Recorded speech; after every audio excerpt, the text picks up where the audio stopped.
नमस्कार सर्वांना. श्री स्वामी समर्थ. तुम्हा सगळ्यांचं आपल्या चॅनलमध्ये खूप खूप मनापासून स्वागत आहे.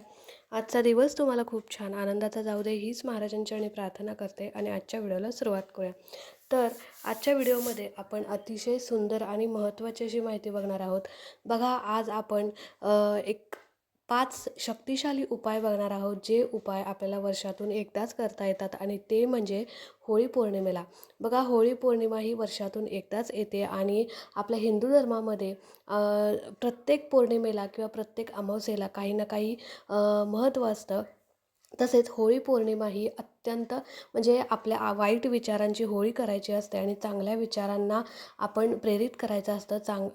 चांगल्या मार्गाने जायचं असतं. जे काही आपल्या आयुष्यात वाईट आहे ते होळीत जाळून टाकायचं असतं. आपलं जे काही म्हणजे वाईट विचार असतील, वाईट संगत असेल, वाईट गोष्टी आपल्या आयुष्यात ज्या काही आहेत, ज्या गोष्टींनी आपल्याला त्रास होतो, त्या गोष्टी सगळ्या ज्या काही आहेत त्या होळीत दहन करायच्या आहेत आणि एक नवीन आयुष्याला, चांगल्या आयुष्याला सुरुवात करायची असते. तर ही होळी पौर्णिमा अत्यंत अनन्यसाधारण महत्त्व आपल्या आयुष्यात म्हणजे या पौर्णिमेचं असतं. आणि ह्या होळी पौर्णिमेच्या दिवशी बघा, आपण अनेक म्हणजे आपण सगळे संसारिक प्रापंचिक माणसं आहोत. प्रत्येकाच्या आयुष्यामध्ये काही ना काही अडचणी असतात, दुःख असतात, समस्या असतात. त्याच्यावरती आपण अनेक सेवा बघत असतो. रोज सेवा मी तुमच्यासोबत शेअर करत असते. तर काही उपायही आपण बघत असतो. तर होळी पौर्णिमेला नेमके कोणते उपाय करायचे जेणेकरून त्या उपायांचा आपल्याला अधिक प्रमाणात लाभ होतो. बघा, हे उपाय आपण इतर वेळी जर केले तर त्याचा लाभ आपल्याला एवढा होणार नाही. पण काही विशेष सेवा, विशेष उपाय ज्या त्यावेळी ज्या त्या तिथीला केले तर त्याचं अनंतपटीचं पुण्य किंवा लाभ आपल्याला होत असतात. आता हे उपाय जे आहेत, जर कुणाचा विवाह जमत नसेल तर त्यांच्यासाठी हा उपाय आहे. आता सगळेच उपाय तुम्ही करायचे का? तर नाही. बघा, तुम्ही सगळे उपाय करू शकता, काही हरकत नाही. पण ज्याला ज्या उपायाची गरज आहे त्याने तो उपाय करावा. आता समजा जर तुमचं लग्न जमत नसेल तर त्यांच्यासाठी वेगळा उपाय आहे. सोबतच घरात नकारात्मकता असेल, करणीबाधा असेल तर त्यांच्यासाठी वेगळा उपाय आहे. सोबतच म्हणजे पैशाचा तुम्हाला प्रॉब्लेम असेल, घरात लक्ष्मी टिकत नसेल तर त्यांच्यासाठी वेगळा उपाय आहे. आणि घरावर अख्ख्या घरावरती घर आपलं सुरक्षित राहावं, करणीबाधेपासून, तांत्रिक प्रयोगांपासून दूर राहावं, यासाठी एक नारळाचा उतारा जो फक्त आपल्याला होळी पौर्णिमेलाच करता येतो आणि वर्षातून एकदाच करता येतो. तर असे हे सगळे उपाय जे आहेत अत्यंत प्रभावी उपाय आहेत. ते तुम्ही नक्की करा, अजिबात चुकवू नका. तर त्यातला बघा, सगळ्यात पहिले जे काही उपाय सांगणार जे जमतील तेवढे करा. सगळे केले तर अतिशय उत्तम. तर आता सगळ्यात पहिले बघा, घरातील प्रत्येक व्यक्तीने होळी पेटवल्यानंतर त्यातला पहिला उपाय मी सांगते तुम्हाला. घरातील प्रत्येक व्यक्तीने होळी पेटवल्यानंतर गाईचे तूप, 11 लवंग, 7 बत्तासे, 5 विड्याची पाने, एक गोटा खोबऱ्याचं म्हणजे नारळ, पुरणाची पोळी, वरण भात, नैवेद्य असे सर्व घेऊन पहिल्यांदा होळीची पूजा करावी. आणि त्यानंतर जे काही आहेत ते आपल्याला उपाय करायचे आहेत. हे सगळं घेऊन आपल्याला पहिल्यांदा होलिका मातेची पूजा करायची आहे. त्याच्यानंतरचं बघा, 11 प्रदक्षिणा माराव्यात. आता बऱ्याच वेळेला मगाशीच काही ताईंच्या कमेंट्स आल्या की ताई, होळीचं म्हणजे होळी कशी साजरी करावी त्याचा व्हिडिओ बनवा. तर बघा, आता आता प्रत्येकाच्या म्हणजे गावात किंवा परिसरात वेगवेगळी प्रथा असते. तर तुम्ही तुमच्या प्रथेनुसार तुम्ही होळी साजरी नक्की करा. आता त्याच्यानंतर काय करायचं, तर 11 प्रदक्षिणा मारायच्या. नंतर जे खोबरं आहे, नारळ आहे, ते तूप आहे ते वाहायचं, नैवेद्य दाखवायचा, प्रार्थना करायची की ही होळी जे काही तुमच्या मनात आहे ते प्रार्थना करायची. आणि यामुळे काय होतं, तर यामुळे सुख समृद्धी वाढते. आपले जे काही आयुष्यामध्ये कष्ट आहेत, दुःख आहे ते दूर होतं. आता त्याच्यानंतर बघा, तुम्हाला शत्रूचा त्रास असेल, सतत काही ना काही लोक तुमच्याबद्दल वाईट बोलत असतील, तर त्याच्यावरती एक प्रभावी उपाय सांगते. 7 गोमती चक्र घेऊन प्रार्थना करा की शत्रू माझ्या जीवनात कोणतीही बाधा टाकू नये, माझ्या मनातील सर्व कामे व्यवस्थित होऊ देत, असे म्हणून ती 7 गोमती चक्र जे आहेत ती होळीत टाकायची आहेत, म्हणजे होळीत दहन करायचे आहेत. आणि हा उपाय होळीच्या समोर म्हणजे होलिका ज्यावेळी आपण दहन करतो त्याच्या समोरच करायचा आहे. त्याच्यानंतर होळीच्या दुसऱ्या दिवशी होळीची राख घरी आणून त्यात थोडेसे मीठ व राई मिक्स करून, राई म्हणजे काय, तर खाण्याची मोहरी, तर मिक्स करून घरात व जवळ ठेवावी. म्हणजे तुम्हाला जर सतत भूतबाधा, प्रेतबाधा किंवा नजरदोष होत असेल किंवा कर्णीदोष तुम्हाला होत असेल तर या उपायाने हे सगळं कमी होतं किंवा निघून जातं. तर परत एकदा सांगते की होळीच्या दुसऱ्या दिवशी होळीची राख म्हणजे धुलिवंदनाच्या दिवशी राख घरी आणायची. त्यात थोडंसं मीठ टाकायचं, मोहरी टाकायची आणि तुमच्या घरात पण ही ठेवू शकता आणि जवळ पण ठेवू शकता. म्हणजे तुमच्या पॉकेटमध्ये, पर्समध्ये थोडीशी पुडीत बांधून ठेवू शकता. कळालं? हा उपायसुद्धा तुम्ही करू शकता. त्याच्यानंतर होळीच्या दिवसापासून रोज 40 दिवसांपर्यंत बजरंग बाणाचे रोज 3 पाठ करावेत. म्हणजे प्रत्येक मनोकामना पूर्ण होते असं म्हटलं जातं.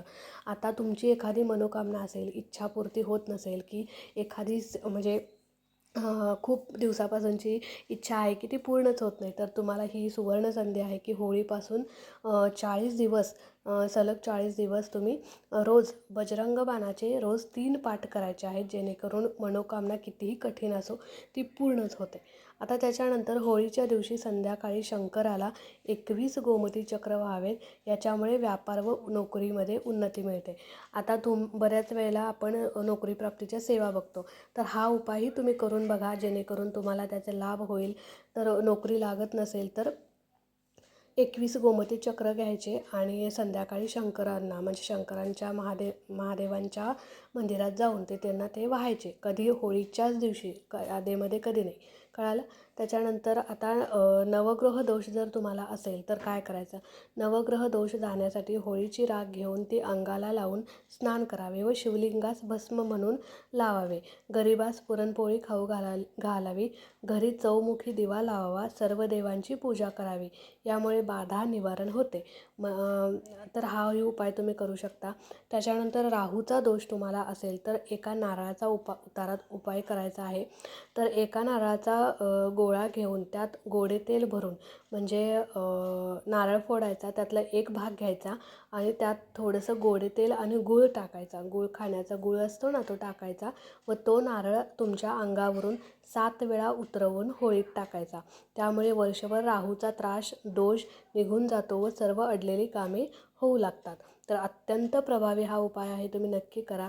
आता त्याच्यानंतरचा उपाय म्हणजे तुमच्याकडे जर पैसा टिकत नसेल, धनहानी होत असेल, तर होळीच्या दिवशी काय करायचं? मुख्य दरवाजावर गुलाल टाकायचा व द्विमुखी म्हणजे 2 मुखी दिवा लावायचा व त्या दिव्यात 11 काळे उडीद टाकायचे व त्यावेळी प्रार्थना करा. म्हणजे जे काही तुमच्या मनात असेल ते प्रार्थना करायची आणि जेव्हा दिवा विझेल तेव्हा संध्याकाळी तो दिवा होळीच्या अग्नीत टाकायचा. ही क्रिया श्रद्धेने करा, म्हणजे तुम्हाला त्याचं फळ नक्की मिळेल. आता परत एकदा सांगते, पैसा टिकत नसेल तर मुख्य दरवाजावर गुलाल टाकायचा, 2 मुखी दिवा लावायचा, त्यात 11 काळे उडीद टाकायचे आणि प्रार्थना करायची की माझ्या आयुष्यात जो काही धनहानी होते ते होऊ नये वगैरे, जे काही आहे ते तुमचं. आणि ज्यावेळी तो दिवा विझेल त्यावेळी संध्याकाळी तो दिवा होळीच्या अग्नीमध्ये टाकायचा. आता त्याच्यानंतरचा उपाय म्हणजे जर तुमच्यावरती सतत काही संकट येत असतील, एकामागोमाग एक संकट येत असतील, तर अशा वेळी कोणता उपाय करावा? तर बघा, होळीच्या दिवशी 5 लाल गुंजा, 5 काळ्या गुंजा व 1 नारळ घेऊन होळीला 11 प्रदक्षिणा मारायच्या व नंतर या सर्व गुंजा व नारळ होळीला पाठ दाखवून डोक्यावरून होळीत टाकाव्यात. म्हणजे काय करायचं बघा, 5 लाल गुंजा घ्यायच्या, 5 काळ्या गुंजा घ्यायचा व 1 नारळ घ्यायचा आणि होळीला 11 प्रदक्षिणा मारायच्या. आणि त्याच्यानंतर तुम्ही होलिका मातेला सांगायचं की माझ्या आयुष्यात सतत वारंवार संकट येत आहेत, दुःख येतं आहे, तर हे सगळे येऊ नये असं सांगायचं, प्रार्थना करायची आणि होळीकडे पाठ दाखवून म्हणजे होळीला पाठ दाखवायची आणि तुमच्या डोक्यावर हात ठेवून डोक्यावरून मागे तो होळीत नारळ आणि ते जे काही लाल गुंजा, काळ्या गुंजा हे सर्व काही त्या होळीत टाकायचं. कळालं? अशा प्रकारे हा उपाय तुम्ही करा. त्याच्यानंतरचा, जर तुमचा विवाह जमत नसेल, बऱ्याच ताईंच्या कमेंट्स येतात की ताई विवाह जमत नाही, काय करायचं? तर हा उपाय तुम्ही होळीच्या दिवशी करा. खूप सुंदर आणि साधा सोपा उपाय आहे. विवाह होत नाही, लवकर विवाह होण्यासाठी होळीचा दिवस फार चांगला आहे. या दिवशी 2 विड्याची पाने घ्यायची, 1 अख्खी सुपारी घ्यायची, 1 हळकुंड घ्यायचं आणि शिवमंदिरात जाऊन शिवलिंगावर अर्पण करायचं. प्रार्थना करायची की यानंतर होळीचे दर्शन आम्ही जोडीने घेऊ. हीच क्रिया दुसऱ्या दिवशी धुलिवंदनाला करावी आणि ते रोज रंगपंचमीपर्यंत करावे, म्हणजे लवकर विवाह योग येतो आणि जे काही विवाह येण्यामध्ये अडथळे येतात ते दूर होतात.